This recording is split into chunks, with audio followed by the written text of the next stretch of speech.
किसी का प्रश्न है कि क्या बिना गुरु दीक्षा के उर्दपुंड तिलक तथा तुलसी की माला धारण करना अपराध है?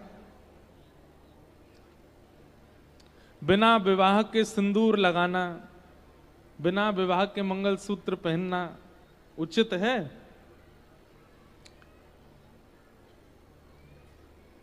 लेकिन इसमें एक बात हम कहेंगे, भक्तिमती मीराबाई बचपन से ही ठाकुर जी को पति मानती थी और बचपन से ही एक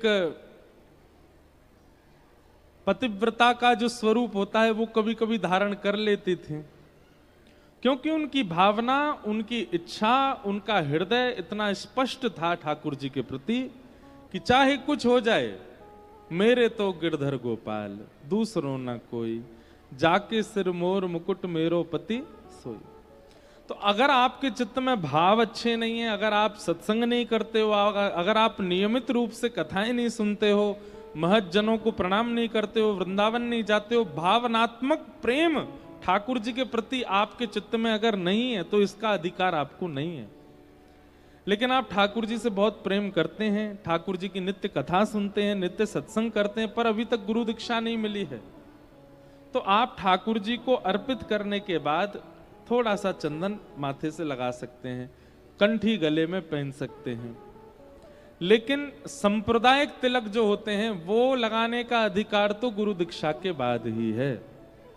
अगर आप रामानुज संप्रदाय से हैं तो श्री लगाने का अधिकार गुरु प्रदान करेंगे। अगर आप गौड़िया वैष्णव हैं तो गौड़ियाओं का जो उर्दपुंड और तुलसी विराजती हैं वो गुरु ही आज्ञा देंगे। अगर आप निम्बार्की हैं तो निम्बार्क संप्रदाय का तिलक गुरु आज्ञा प्रदान करेंगे। सांप्रदायिक तिलक लगाने की आज्ञा गुरु दे सकते हैं, पर ठाकुर जी के चरणों की प्रसादी चंदन एक बिंदी मात्र अगर माथे पर रखनी हो तो वो आप धारण कर सकते हैं।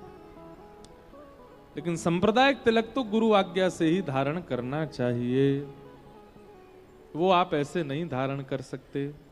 और उसके लिए भी चित्त में ठाकुर जी के प्रति प्रेम है तो ही ठाकुर जी के चरणों का चंदन आप नित्य लगा सकते हैं। अगर प्रेम भाव नहीं है, केवल पुण्य के लिए ठाकुर जी की पूजा आराधना अर्चना करते हैं तो उसका भी अधिकार नहीं है।